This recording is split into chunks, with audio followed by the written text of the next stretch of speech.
જય શ્રી કૃષ્ણ વૈષ્ણવો, પુષ્ટિ મહારાજ ચેનલ પર આજના સત્સંગમાં આપ સૌનું સ્વાગત છે. આજે આપણે શ્રી ગુસાઈજીના જીવન ચરિત્ર પર સત્સંગ કરીશું. શ્રી ગુસાઈજીએ પુષ્ટિ માર્ગમાં રાગ, ભોગ અને શૃંગારની રીત શરૂ કરી. તેઓ ઉત્તમ કલાપ્રેમી હતા. પ્રભુના સુખ માટે આપે પીછવાઈ, આરતી, સામગ્રીની વિવિધ પાક કલાઓ યોજી છે.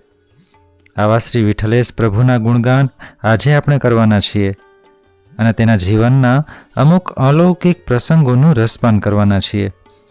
તો આ વિડીયો અંત સુધી સાંભળજો અને વિડીયોને લાઈક કરી બીજા વૈષ્ણવના ગ્રુપમાં જરૂરથી શેર કરજો. આપ સૌના માટે એક પ્રશ્ન છે કે શ્રી ગુસાઈજીનો જન્મ ક્યાં થયો હતો? તેનો જવાબ આપે નીચે કમેન્ટ બોક્સમાં અમને લખી મોકલવાનો છે. અને હજી સુધી જો આ ચેનલ સબસ્ક્રાઈબ કરવાની બાકી હોય તો અત્યારે જ કરી લેજો, જેથી અમારા નિત્ય અપલોડ થતા પુષ્ટિમાર્ગીય સત્સંગના વિડીયો આપ ચૂકી ન જાઓ. તો હવે આજના સત્સંગની આપણે શરૂઆત કરીએ. શ્રી વલ્લભાધીશ કી જય. આન્યોર ગામના ગોંદરે ગોવિંદકુંડ પાસેની સઘન વૃક્ષ નિકુંજમાં ગુજરાત, પંજાબ, મધ્યપ્રદેશ, બિહાર અને બંગાળથી કેટલાક વૈષ્ણવો અનાયાસે એકત્રિત થયા હતા. બપોરનો સમય હતો. ચાચા હરિવંશજી પણ વિશ્રામ માટે ત્યાં આવી ચડ્યા. સૌ વૈષ્ણવોએ ઊભા થઈ તેમને પ્રેમથી ભગવત સ્મરણ કર્યું. ચાચાજીએ પણ સૌને ભગવત સ્મરણ કરી કહ્યું, વૈષ્ણવો, સુરદાસજીએ એક પદમાં ગાયું છે, હરિજન સંગ છિનક જો હોહી. ભગવત ભક્તોનો સંગ એક ક્ષણ માટે થયો હોય તે સંગ ભગવત પ્રાપ્તિ કરાવનારો છે. આવો આ ગોવિંદ કુંડની સઘન વનરાજીમાં બેસીને આપણે ભગવત વાર્તા કરીએ. સૌ વૈષ્ણવો વ્રજ-રજમાં બેસી ગયા. ગઈકાલે શ્રી ગુસાઈજીના જન્મદિવસના ઉત્સવમાં ચાચાજીને મળેલા ગુજરાતના વૈષ્ણવોએ વિનંતી કરી, ચાચાજી, આપે કાલે શ્રી ગુસાઈજીના કેટલાક દિવ્ય ચરિત્રોનું અમને શ્રવણ કરાવ્યું હતું. જેમ અમૃત પીવાથી વધારે ને વધારે પીવાનું મન થાય, તેમ શ્રી ગુસાઈજીના આ દિવ્ય ચરિત્રો વધુને વધુ સાંભળવાનું અમને મન થયું છે. તો કૃપા કરીને શ્રી ગુસાઈજીના આવા બીજા દિવ્ય ચરિત્રો આજે અમને સંભળાવો. ચાચાજી કહે, વૈષ્ણવો, તમારી ભગવત કથા પ્રત્યેની રુચિથી પ્રસન્નતા થાય છે. આ માર્ગની ખૂબી જ એ છે કે તેમાં શ્રી વલ્લભની કૃપા થાય તો જેટલો અનુરાગ પ્રભુમાં થાય છે તેનાથી એ અધિક અનુરાગ મહાપ્રભુમાં થાય છે. હું તમને અવશ્ય શ્રી ગુસાઈજીના મંગલ ચરિત્રો સંભળાવીશ. એક સમયે શ્રી ગુસાઈજીએ શ્રીનાથજીને કુંવારો આરોગાવ્યો. સામાન્ય રીતે શ્રીનાથજીને મિષ્ટ સામગ્રી વધુ પ્રિય છે એમ સમજી આપે બધી સામગ્રીમાં આવશ્યકતા કરતાં વધારે ખાંડ પધરાવવાની સેવકોને આજ્ઞા કરી. સમય થયે ભોગ સરાવી આપે શ્રીનાથજીને પૂછ્યું, બાબા, સામગ્રી કેવી લાગી? શ્રીનાથજીએ આજ્ઞા કરી, કાકાજી, સામગ્રીમાં જેટલો ચૂન આવ્યો તેટલી તે ફીકી લાગી. આ સાંભળી આપનું હૃદય અત્યંત દ્રવિત થયું. પ્રભુના સુખ માટે બીજા દિવસે આપે સેવકોને આજ્ઞા કરી, ખાંડની ચાસણીને ઠારી તેના ચોસલા કરી દરરોજ બધા ભોગમાં પ્રભુને આરોગાવો. ત્યારથી શ્રીનાથજીને રોજ નિત્ય કતલા આરોગાવવામાં આવે છે. વૈષ્ણવ કહે, ચાચાજી, અમે સાંભળ્યું છે કે પ્રભુ ઉત્તમમાં ઉત્તમ વસ્તુના ભોગતા છે. પ્રભુ પોતે જ એટલા મધુર છે કે મધુરતા સિવાય આપને બીજું કશું રૂચતું નથી, ખરું ને? ચાચાજી કહે, હા વૈષ્ણવ, તમારી વાત તો સાચી છે. શ્રીજી બાવાને ઉત્તમમાં ઉત્તમ વસ્તુઓ અંગીકાર કરવાનું વિશેષ મન હોય છે. એક દિવસ શ્રી ગુસાઈજીની સાથે શ્રીજી બાવાની સેવામાં તેમના લાલ શ્રી બાલકૃષ્ણ લાલજી પધાર્યા. શ્રી બાલકૃષ્ણ લાલજીના નેત્રો ખૂબ જ સુંદર છે. મધ ભર્યા અરુણ રંગના કમલ સમાન અણિયાણા નેત્રો જોઈ શ્રીજી બાવાએ શ્રી વિઠ્ઠલેશને આજ્ઞા કરી, કાકાજી, શ્રી બાલકૃષ્ણજીના નેત્રો મને ખૂબ ગમી ગયા છે. આપ મારે માટે તેવા જ અલંકારો સિદ્ધ કરાવી મને અંગીકાર કરાવો. શ્રી ગુસાઈજીએ સેવામાંથી બહાર પધારી તરત જ ઝડિયાને બોલાવી આજ્ઞા કરી, અમારા લાલજી શ્રી બાલકૃષ્ણજીના નેત્રો જેવા જ શ્રીનાથજીના નેત્રો સિદ્ધ કરી આપો. તે નેત્ર સિદ્ધ થઈને આવતા શ્રી ગુસાઈજીની આજ્ઞાથી ભાદરવા વદ 13 શ્રીનાથજીને તે નેત્રો અંગીકાર કરાવવામાં આવ્યા, કારણ કે તે દિવસ શ્રી બાલકૃષ્ણ લાલજીનો જન્મદિવસ હતો. વૈષ્ણવ પાછા કહે, ચાચાજી, એટલે તો ગંગાભાઈએ એમના કીર્તનમાં ગાયું છે, કમલસી અખિયાં લાલ તિહારી, 300 તકી તકી તીર ચલાવત, બેધત છતિયા હમારી. ગ્વાલિયરના રાજાની દીકરી રૂપમંજરી શ્રી ગુસાઈજીની સેવક છે.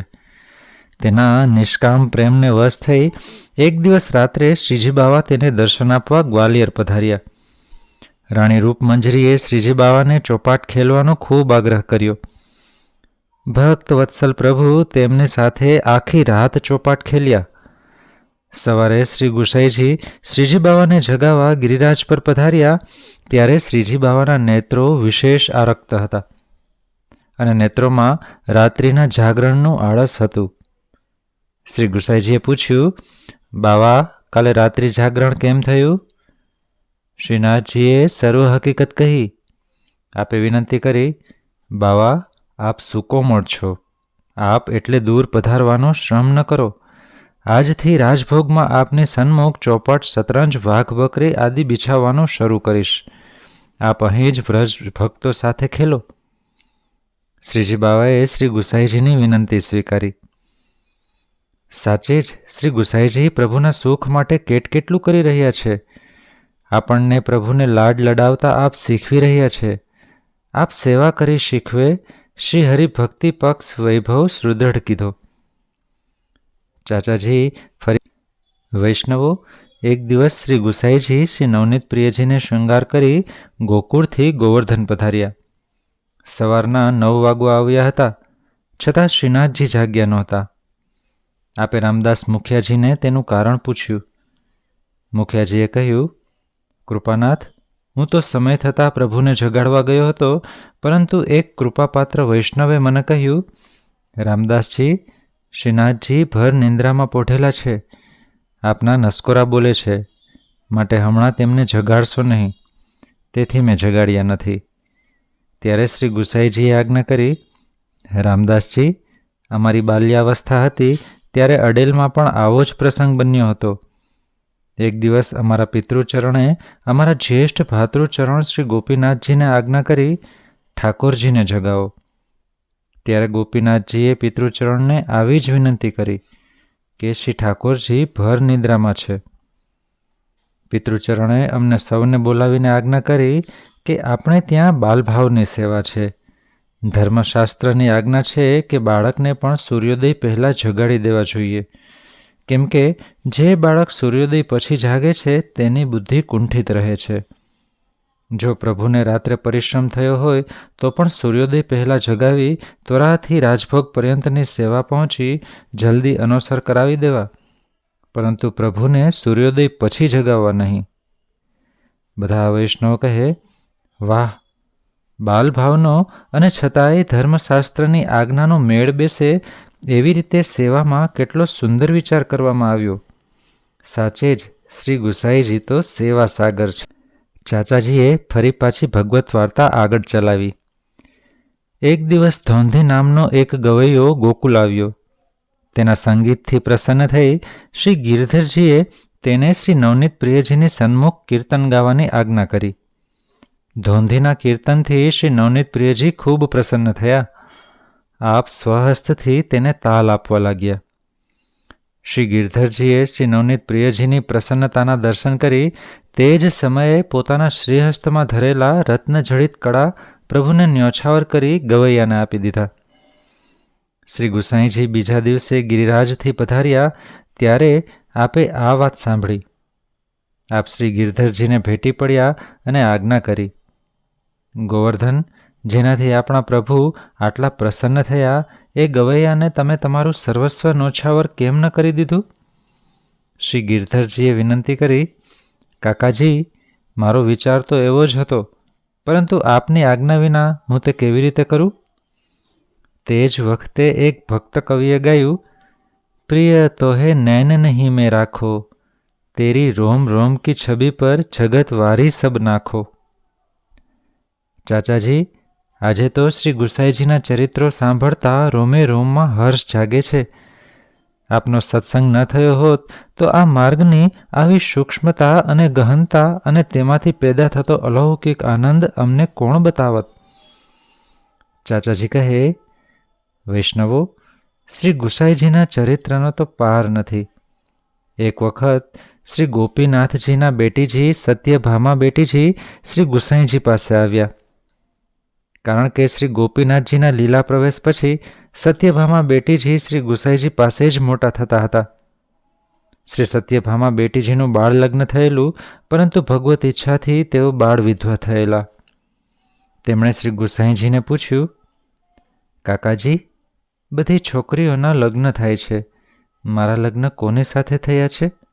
મને ક્યારે સાસરે વિદાય કરશો? આ સાંભળી શ્રી ગુસાઈજીનું હૃદય ભરાઈ આવ્યું. તેઓ તેમને શ્રીનાથજીની પાસે લઈ ગયા અને આજ્ઞા કરી, બેટી, આ શ્યામ સુંદર તારા પતિ છે. આજે જ તને તારા સાસરે વિદાય કરીએ છીએ. તું સદાય એમની સેવામાં તત્પર રહેજે. શ્રીજી બાવાએ પણ શ્રી ગુસાઈજીની વિનંતી સ્વીકારી અને શ્રી સત્યભામા બેટીજીને સેવાનું અલૌકિક સુખ આપ્યું. ચાચાજી કહે, વૈષ્ણવો, આપના પુત્ર શ્રી રઘુનાથજીને એક નિયમ હતો. રોજ સવારે વહેલા ઉઠી પોતાના શયનખંડમાંથી આંખો મીચી શ્રી ગુસાઈજીના દર્શન કરવા બેઠકમાં આવતા. એક દિવસ એક થાંભલો કપાળમાં વાગ્યો. તે જગ્યાએ મોટું ઢીમડું થયું. શ્રી ગુસાઈજીએ શ્રી રઘુનાથજીના આ કષ્ટને જોયું. શ્રી રઘુનાથજીની ભક્તિથી પ્રસન્ન થઈ આપે પોતાનું એક ચિત્ર સ્વહસ્તથી તૈયાર કરી શ્રી રઘુનાથજીને આપ્યું અને આજ્ઞા કરી, તમે રોજ સવારે ઉઠી દરરોજ આ ચિત્રજીના દર્શન કરી લેજો, પછી ખુલ્લી આંખે મારી પાસે આવજો. શ્રી ગુસાઈજીએ આવી જ રીતે સ્વહસ્તે શ્રી નવનીત પ્રિયજીનું ચિત્ર પણ દોર્યું છે. વૈષ્ણવો, સંપ્રદાયના પ્રચાર માટે શ્રી ગુસાઈજીએ તેમના પિતૃચરણની નીતિ જ સ્વીકારી છે. આપે પણ મુખ્ય સ્થળોમાં વસતા યોગ્ય વૈષ્ણવોને આપની ગેરહાજરીમાં અષ્ટાક્ષર મંત્રની દીક્ષા આપવાનો અધિકાર આપ્યો છે. તમારા ગુજરાતમાં ગોધરાવાળા નાગજીભાઈને, અસારવાના ભાઈલા કોઠારીને, સિદ્ધપુરમાં રાણા વ્યાસને, ખંભાતમાં જીવા પારેખ અને મુરારી આચાર્યને, ગૌડ દેશમાં નારાયણદાસ દિવાનને, વ્રજમાં અષ્ટછાપ ભગવદીઓને અને મને, ઉજ્જૈનમાં કૃષ્ણ ભટ્ટને આવો અધિકાર આપે આપ્યો છે. આપે ગુણી અને રાજસી પુરુષોમાં પણ ભક્તિનું બીજ રોપવા ભાષા સાહિત્ય, કલા અને સંગીતનો વિનિયોગ સેવામાં કર્યો છે. તેના દ્વારા તેના સર્વોત્કૃષ્ટ ઉપાસકોને આકર્ષી આપે ભારત વર્ષના ખૂણે ખૂણેથી ભક્તિની ધારાઓ વહેવડાવી છે. શ્રી ગુસાઈજીનો કલા પ્રેમ સેવામાં ડગલે ને પગલે જણાઈ આવે છે. ફૂલોના ગૂંથણની અલેખ કલાઓ, પીછવાઈ, આરતી વગેરેની ચિત્રકલાઓ, સામગ્રીની વિવિધ પાક કલાઓ આપે પ્રભુના સુખ માટે યોજી છે. આવા શ્રી વિઠ્ઠલેશ પ્રભુના ગુણગાન આપણી એક જીભથી આપણે શું ગાઈએ? વૈષ્ણવો, ઉત્થાપનનો સમય થયા આવ્યો છે. ચાલો શ્રી ગોવર્ધનધરની ઝાંખી કરવા ગિરિરાજ ઉપર જઈએ. સૌ વૈષ્ણવો શ્રી ગુસાઈજીની આ અદ્ભુત લીલાનું મનન કરતાં કરતાં શ્રી ગિરિરાજજી તરફ જવા તત્પર થયા. બોલીએ શ્રી ગુસાઈજી પરમ દયાલ કી જય. વૈષ્ણવો, આજના સત્સંગમાં આપણે અહીં વિરામ લઈએ. શ્રી ગુસાઈજી ચરિત્રનું દર્શન આપણે હવે પછીના સત્સંગમાં આગળ વધારીશું. સૌ વહાલા વૈષ્ણવ